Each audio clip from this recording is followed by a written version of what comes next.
Well, we're there. Yeah, that's why I keep saying. All right, so it's 7:30, we are out of our closed meeting and back into our public session.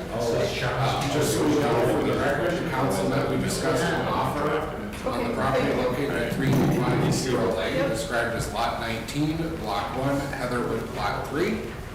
The council heard and accepted an offer from Kathleen Struggle of $21,000. At this point, I would ask for a motion to formally accept the offer and direct the city attorney to prepare the purchase agreement and closing documents. I'll make that motion. Motion by Soini, is there a second? Second. Second by Hertzberg. Any further discussion on it? Okay, hearing none, all in favor indicate by saying aye. Aye. All opposed? None. That carries. I think she just walked out the door, but again, welcome Kathleen to town. We'll be glad to see you. Okay, then let's move back up. New business, item G, page 99 of our agenda, the Tyler Technologies financial software upgrade. It's page 68. 68. You need new glasses. Well, I just need to pay attention. I was in trial this morning. Lucky that I'm even upright. There we go. Try to tell us a little bit about this. Yes, Tyler Tech is the program we're using for our accounting in code, and we're on version 9. We've been using it for many years, and they haven't been upgrading it. The next move will be to go to version 10, which they informed us, or they informed Belinda, that it's not suitable for a city of our size. The next step will be to go to a cloud system, which is pretty much nearly identical in terms of features and usability, but the benefit of switching to the cloud is it's constantly updated and new features can be added to it. Right now we're looking at trying to streamline payroll and do some other more automated things. We can't do that with the system we have now, but if we do go to a cloud system, that's one of the benefits. Another benefit of going to the cloud system is allowing users can access it from anywhere. So say, for example, if we go back to work from home for whatever reason, Belinda or whoever has access can get on there and do what is needed from home, whereas before they had to come into the office. But as a cloud system, of course, there is a higher cost associated with it, and I think it's listed in there as well. And this is something that we've already talked about at our retreat, and we've already incorporated into our upcoming budget, yes? Yes. Okay. Something that I believe I know the answer to, and I think the answer is that it gives Belinda hives to even think about it.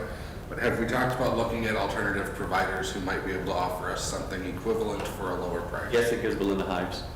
The migration, the transition process, the learning curve, all that will take a toll. Okay. Right. So with that, unless there's any further discussion, we're looking at a motion to approve the contract for the city and Tyler Tech to upgrade the city's in-code and authorizing signing. There's a note on here that the city attorney has reviewed the contract. Yes. So is it $21,550 per year? Per year, yeah. And then, I don't know, reading it, if they have to come out and pay for airline and hotel and all this kind of stuff. That's in their contract, yes. But a lot of the stuff that they do now is, remote. They shouldn't have to come unless we really got issues. Yeah. In all the years that I've been here, they never come up. Even for setup and all this kind of thing? I don't know about the setup, but the way this one works, because the initial setup, I don't know how it was, but this setup, they don't have to come out here at all. It's just, they migrate everything because the information is already there. They just transfer it over to the cloud. You have your user ID, log in, and you start working. But for sure, it would be the $21,550 a year. Yes. How many years have we used that? Well, Belinda's been here 17, and we've used it all the time that she's been here, and we used it when Gable was here. And actually, this is the same system that Belinda used at the county where she came from. So this is all both Belinda and I know. Okay. What are we paying now, do we know? 12? Significantly less, yeah. I want to say somewhere between that 10 and 15, maybe 12. Yeah, I think it's, that's 12, some 12. it's significant. But if it makes us more efficient, Yeah, you know, that's, Well, and probably down the road, you won't have a choice. and it's always upgraded, that's a nice feature as well. I'll make the motion to approve the contract between the city of Painesville and Tyler Technologies Incorporated to upgrade the city's version 9 to the cloud and authorize the mayor to sign the documents. we have a motion by Hertzberg is on the action sheet. Is there a second? Second. Second by Soini to authorize to approve the contract between the city of Painesville and Tyler Tech and authorize signing. Any further discussion? All those in favor indicate by saying aye. Aye. Opposed? None? That carries. Right. New business I, the updated fee schedule, page 100. Mark? Yeah, we, Budget and Finance looked at updating the fee schedule. There's one thing that was not on here because when we did the fee schedule, this is before we increased the airport rates, so the new airport rates are not on here. That should be changed. Otherwise, everything in red that you see there, those are the proposed fee increases. And these fee increases are in our updated budget? Yes, it will be an updated budget.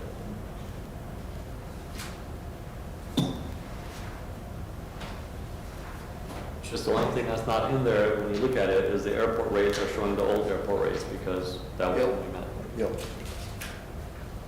Well, I'll make the motion to approve the 2023 license and fee schedules. Second. For motion by Hertzberg, second by Brick, With the new airport rates. with the new airport rates. Bless you.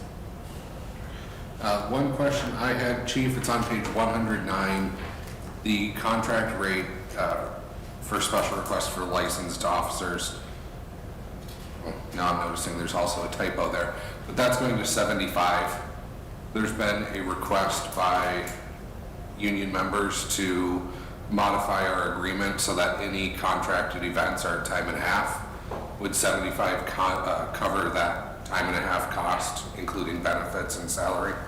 It will. And I believe we've set it at 75 in case I work anything Okay. that we're, I don't know if we'll quite cover mine, but it would be close. So then we don't have to put that on the agenda after that goes through. Okay, It's already in here. good. All right, any further discussion on that? Yeah, all those in favor indicate by saying aye. Aye. Opposed? None? Carries. Okay. The preliminary tax levy, page 111. We have to do this annually by the end of the month. Budget and Finance is recommending an increased levy by $135,000, which would set our tax levy at $1,129,054. The agenda is lengthy. A couple of key components. When we first got the agenda when we first got the budget as a committee, I believe the proposed increase was around the $400,000 mark. Yes. It was huge. We took care of that. We knocked it down. A lot of capital improvement changes, some miscellaneous things. One thing that is a change from years past that I think is going to be worth the council paying some attention to is when you look at the council's budget, Budget and Finance recommended taking the training budget for the council and slicing it in half. What that would mean is that instead of everyone going to League of Minnesota trainings every year, it would be half and half. So 2 would go 1 year to the next, or 3 and 2, however we split that up. So that would be a change, but that saves, I'm trying to find the exact number right now, but I believe it's about $3,500. Yeah, because we paid almost 8 this year. Yeah. Another thing since we're just talking about the council, you will see that there was an increase in technology from 0 to 2,000. And the reason for that is That's what it costs to upgrade a computer. These haven't been upgraded in a few years. Puts us on one new computer per council member per year. So on a 5-year replacement cycle, essentially. $38.75 is how much we'd save by knocking the trainings in. The fire department budget increased significantly in line with the department needs. We were all here for the meeting with the townships. They were not particularly keen on it, but they understood and went along with it. We talked about the park budget with the water fund earlier. Yep. A number of items on here, as you look at them, take the streets and alleys budgets, for example. Some of them have increased dramatically over years past. And that might be a little bit misleading, so as you're looking through it, talk to Belinda and Ron. Ron and Belinda went through and consolidated a whole bunch of different accounts. So the snow and ice removal, you'll see that that's knocked down to 0. We didn't really save $88,000. That was incorporated into another part of the budget to make accounting easier. Yes.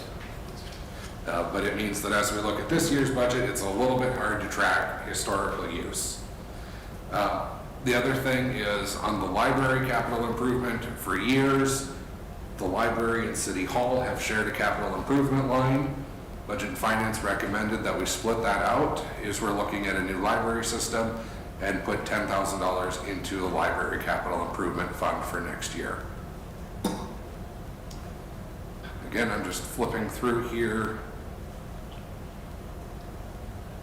This does include the increased airports rates.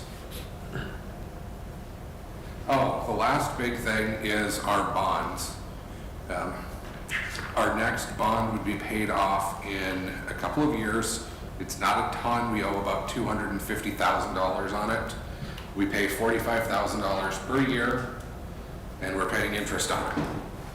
So the Budget and Finance took a look at it and said we have about 150 sitting in the account, I think it is. I don't remember the exact numbers, but we have a fair amount sitting in the account, and we can pull another 100 from our city reserves to pay off this bond.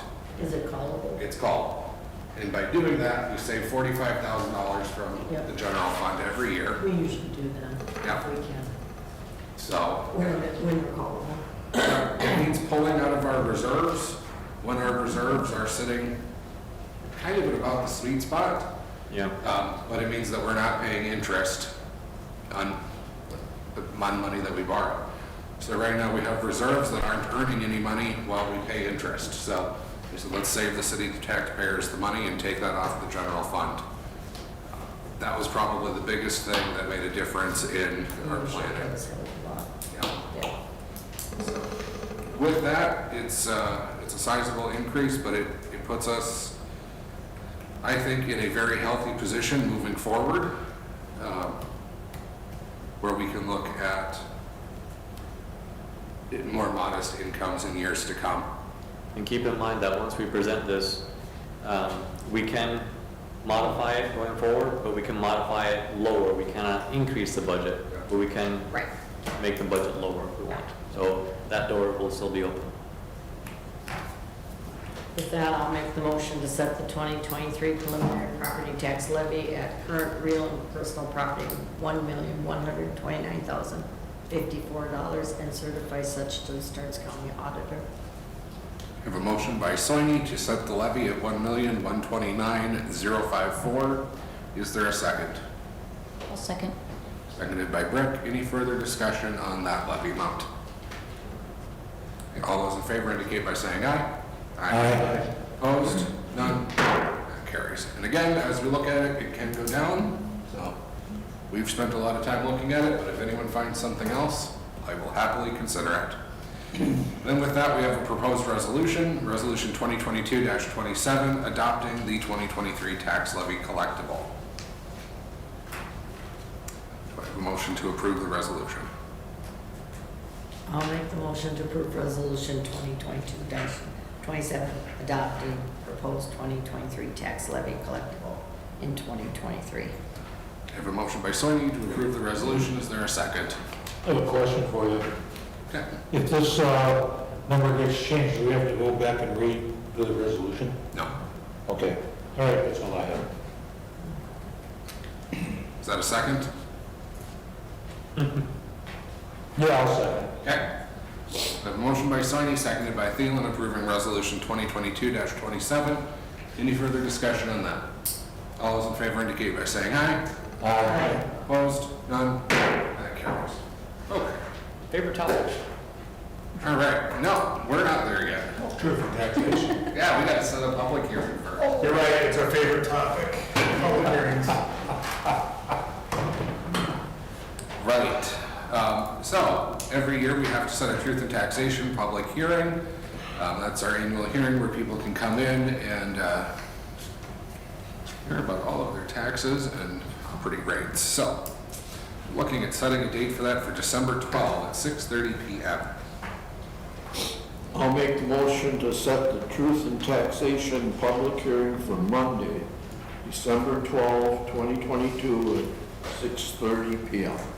We have a motion by Hertzberg to set the public hearing for December 12 at 6:30. Is there a second? I'll second. Seconded by Rick, setting the truth and taxation public hearing. Any further discussion? All those in favor indicate by saying aye. Aye. Opposed? None. Carries. All right. Now, on to the edibles. I emailed out an update that Jennifer attached on here.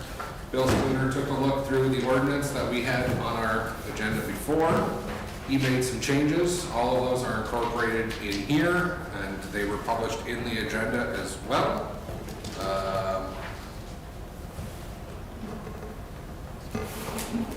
No, I take it. No. I believe he mentioned that his changes weren't in here. Yeah, and I'm saying that they were not. I wonder, He didn't know why, but I bet it's because he emailed it only to me and maybe not to Jennifer.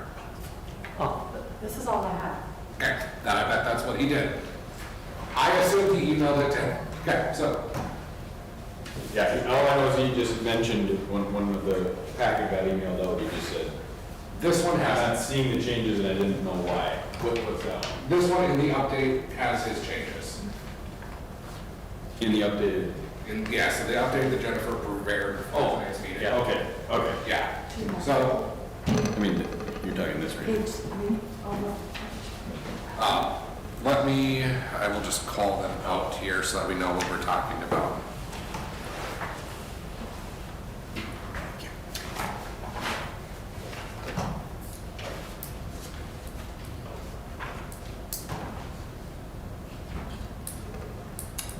Yeah, he just sent it to me and Tarek. Okay.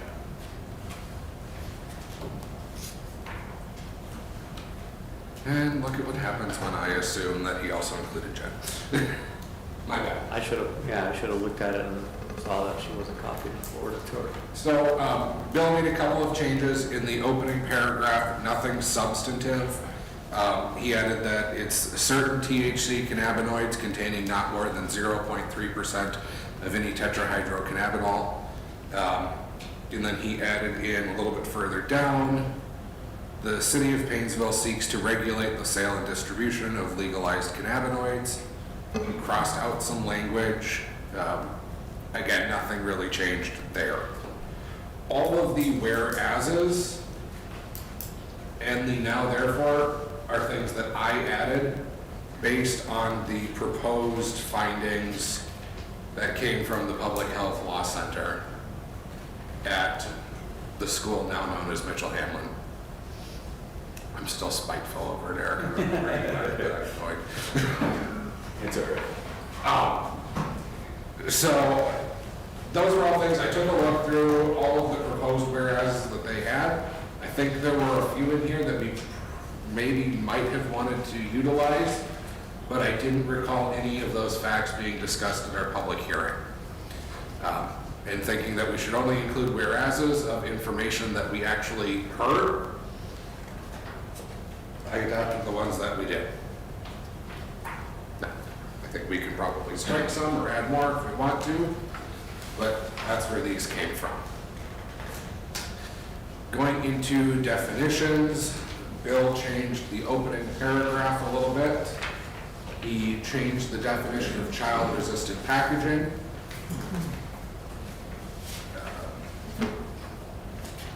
He got rid of a few definitions, and the reason he got rid of them is because when I initially drafted this, I kind of lifted it from Colorado's stuff, which has significantly more products than we do.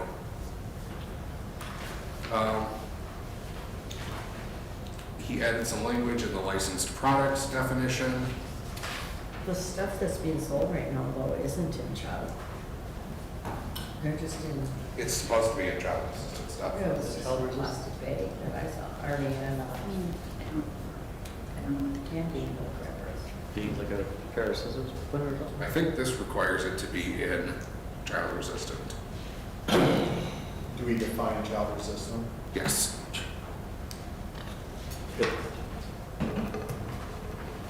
So where's this gonna leave us with the liquor store? Well, they can't do it until the state says they can, Yeah, because we're municipal. right. I see this is what Bill would want to see added. He just wants it, but And I know if we set a number, he wants to be included in that number. Bill had mentioned the fact that if you're taking into consideration Bill Ludwig's request about if the statute changes or legislation changes where municipal liquor stores can sell it, you know, that the liquor store is really close to that 1,000 feet. I mean, I mapped it out, it's like 1,010. So you're really pushing it. Well, I think the liquor store has that rule too, for selling alcohol 1,000 feet from a school. Right. Okay. So that's why it was. Okay, it's Yeah, very close. Yeah. 10 feet, that's a good margin. Yeah. I guess when I read the child resistant, there is no hard line definition of what that means. It just reiterates that it's child resistant, tamper evident. So, Well, I don't understand how it can be child resistance if it can be resealable. The package I saw was like, if you bought gummy bears on a package, you just Well, I rip the think package it's, open. it only I has know. to be, to be opened. so that's what I mean, what's that definition? You I mean, can't, you that's- have to cut it open so it's child resistant because you gotta get a pair of scissors. I don't, And that could well be. the state didn't really define child resistant packaging. The other thing is, what's the age of the child that's trying to get into it? Just, I was listening to radio this morning, and they had the Wilmer console highlights, and they approved kind of the same ordinance, and they did half of what their liquor license is. And that's 4,000, so their license was 2,000. And one thing that I did not change, or that Bill did not change, are the penalties. But, and Eric, you can maybe speak to this. I'm going to assume that he told you about his concerns about the penalties. Basically, he doesn't know that they're enforceable.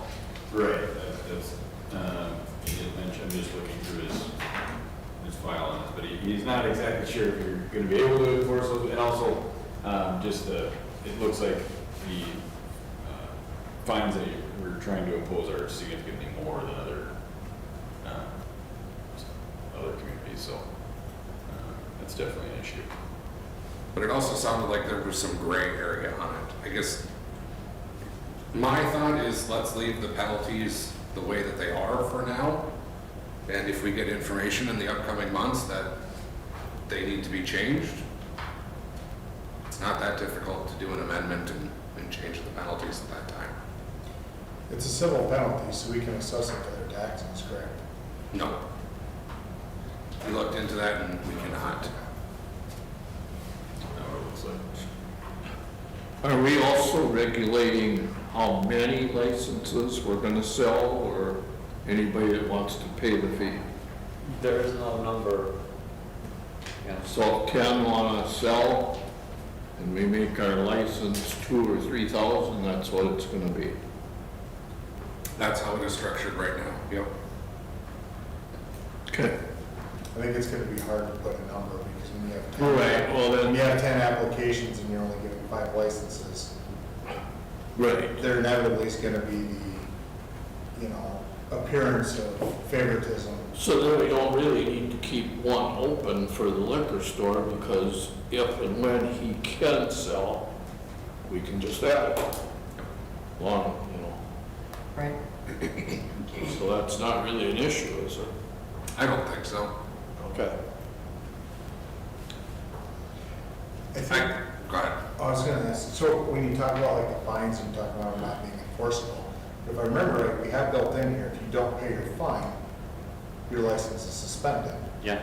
So inevitably, they'll either pay their fine, or they'll have their license suspended until such time as they're, they'll stop selling them, they'll have to stop selling the product. Well, I mean, it seems like his concern is the fact that the statute doesn't authorize administrative fines. So whether or not you can even, Statute doesn't authorize a whole lot. right, whether or not you can even, to say, yeah, we can just charge a fine, and then if they don't, if they don't pay the fine, then they lose their license. I think part of his recommendation at one point was saying, that should be the penalty, is you lose your license instead of the fine. But it also gives them the opportunity to have their ability to do it back, and get it back Right. by paying the fine. I think the intent, and you can correct me if I'm wrong, John, the intent in this is, understand that we're going to allow you to do this. If you violate it, it's gonna hurt. So do right, do what you're supposed to do, and there's no problems. That is my understanding. And going back to Neil's point on the cost of the license, I think that's gonna have to be a separate issue. I know I had a downtown business owner talk to me about a week ago about the cost of the license and what they believe would be appropriate. But first, we have to approve the ordinance, if that's the way we wanna go. I was just looking too real quick as far as it looks like child resistant is an official designation, so that the packaging companies themselves would need to say. And I think things are gonna change now because Minnesota did do this, but before, when it was just a medical thing, they only required tamper evident, which is different from child resistant. But I think that that's something that the packaging companies themselves, because they have to go through trials where they, give them to kids and try to get them to open it. So I think, I assume the companies in question know enough to use bags that are officially designated as child resistant. Well, I look at it and I say, we had a definition in here that I lifted from Colorado, and Bill crossed it out and wrote what we have now. And if that's what our attorney is recommending, that's what he's paid for, and I trust his judgment, so I think we go ahead with it. The definition that was in there cited to some federal regulations from the mid-90s, and why we weren't citing to the current one was still a little bit beyond me, but this is what we have from our city attorney, so I'm gonna say, let's go with this. I personally am happy with where it's at, and I would be in support of moving forward on it. Me too. So if there's an agreement among the council, Jen, do you want a formal motion from us authorizing putting this into a formal form and posting it for 10 days? On an administrative side, how do you want it handled? I just need your consent that you want to move forward with it, and then we'll get it to Spooner so it's drafted in adoption form. I'll get it posted, we'll put it on the website for that 10-day requirement, and bring it back at a future meeting for formal approval. Sounds good. I'm good with that. Me too. Yep.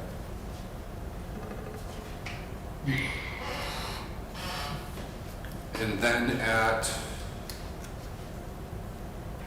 At the meeting where we put it on for formal approval, can we also have a discussion on the amount of the license? Yes, they're also gonna have to adopt a license application, and I don't know who's drafting that or what even one should look like. So much for the liquor license. Liquor and tobacco. The liquor and the tobacco licenses are state forms. Just take the tobacco one and use whiteout, and then a color crayon. We recreated it as a food truck. No, that actually came from either Alec or Bloomer. I would bet we're not the first city to adopt an ordinance like this. Somebody's got to have one out there. We'll get it. We'll find it. I'll throw something out on the listserv right now. Applications for Yeah, I think Romer approved everything. That's what they did Yeah, so last night. we'll get it drafted into ordinance format, we'll post it, and we'll bring it back with a license application and a license fee proposal.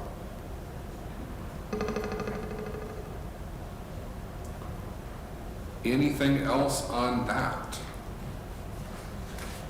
Okay, then we have a few pieces of information, the police department reports, the liquor store reports, public hearing notice from the county. And that concludes all of the business on our agenda. Thank you, we are adjourned. Everyone can please hang out, I think Jen has some things we all need to sign.